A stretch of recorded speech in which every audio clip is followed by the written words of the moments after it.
just arrived in Arad to visit Laura Andres, who heads up a ministry called Oaza. That's OAZA.com. Check it out on their website. And we've come to find out what's happening here with her ministry.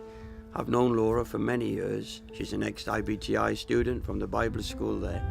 And she's worked single-handed many times with such a passion and a desire in her heart to reach out to kids living on the streets, kids living in sewers, kids that have no hope in this world. She's given her life to give those children and those young people hope. So let's go and see just what's going on here right now and how her work is developing. Different ones that came over. Like I said, I've been working 15 years. I started working in the sewers with homeless children, with abused, very badly abused children, girls, boys, and young people. But slowly, my ministry has sort of gradually changed. I'm not working on the street every day because the need has changed. And I can't be fixed on my past and say, this is where God sent me 15 years ago, I will be here. I have to move with the times and with the circumstances. If the circumstances of the homeless children have changed, I have to do something else. Then the project that has come to us because of the community that we live in. I love that we live in this community. I was born here. Everybody knows me here. Everybody knows my mother was a teacher. Everybody knows my mother. So we know everybody. Everybody knows us. And people have started asking me, will you open a daycare? And I said, no, never. Never. And I resisted many years. And then in my prayer time, this has come back up again and again. I said, why am I resisting this? This is a need. And also, the children used to come from school and say, is it okay if we put another bed in our bedroom? And I said, why? Because you're already too crowded. Because so-and-so from school is always alone. Parents are not around. Sometimes the grandparents come to the school and abuse them. The teachers call them bad. And can they come and live with us? And then we realized there are many other children out there in the community that are just abandoned, and they're in a worse position than the children in care. And the children in care could see that. So I went around and investigated to the school, to the nurseries, everywhere. And I realized that there are many children on the edge of abandoning school, running away from school, being so poor their parents can't afford to feed them a proper meal. And then I got everybody in our project together and I said, well, what can we do? And about October last year, we agreed that we would start an after-school program. We didn't have any money, we didn't have any extra people to help us. We just thought what we can offer. And we have another property that is empty because we can't afford to keep it open. And we thought, let's open that house up and do an after-school program.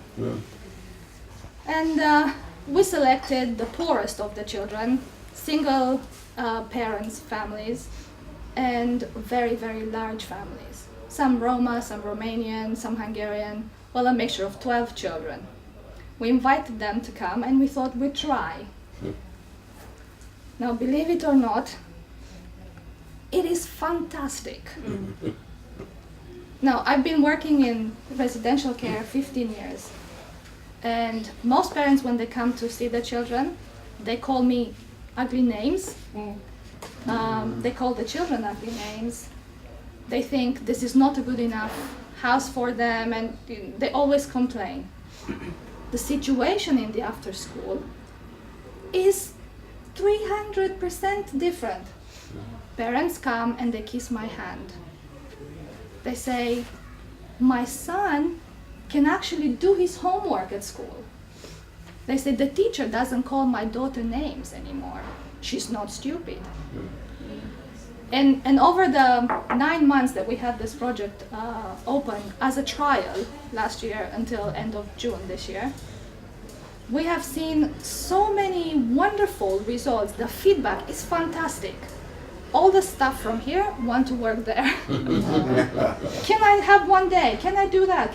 Everybody wants to work there because the feedback is fantastic. They can see, they get instant. Laura's vision now, because she has to move and adapt to the need that arises at the particular time. And her vision now is to actually use this as a school. That's quite exciting. And move the children that live here into another property that they've got. And so the children will live there, it's just round the corner, literally.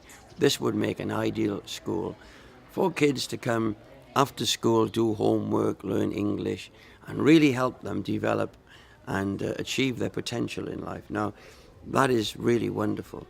She needs about £5,000 to actually physically move everybody here over to the other property, buy what she needs over there. That will become the residential unit. And then to run this as the school. And she's got most of the equipment, but that's the costings. And for me personally, that's a good investment. Laura is part of the Free Methodist Church here down in Arad. Her father was one of the pastors in the church there. That's a very good investment. And it would then use this facility to its maximum potential. And for £5,000, we're actually opening a school. Pretty good. And I feel that's something Renewal wants to do. We're just going to have a look inside this property now, the one that Laura will move the children into. This will become the residential home to allow the other one to become the school that we've just committed the money to, so all this can happen. Isn't it exciting? Where did they go? They wanted to live away from us. So our money is actually going to be used to finish off this property. Most of the work's been done, it's just a matter of fixtures and fittings, all the wiring is in. Just got to get the heating finished off, and generally a lot of it's cosmetic. So we'll easily finish this with the money we send in, which will then make it habitable, and the other property that we were invested in before will become the school. This is good.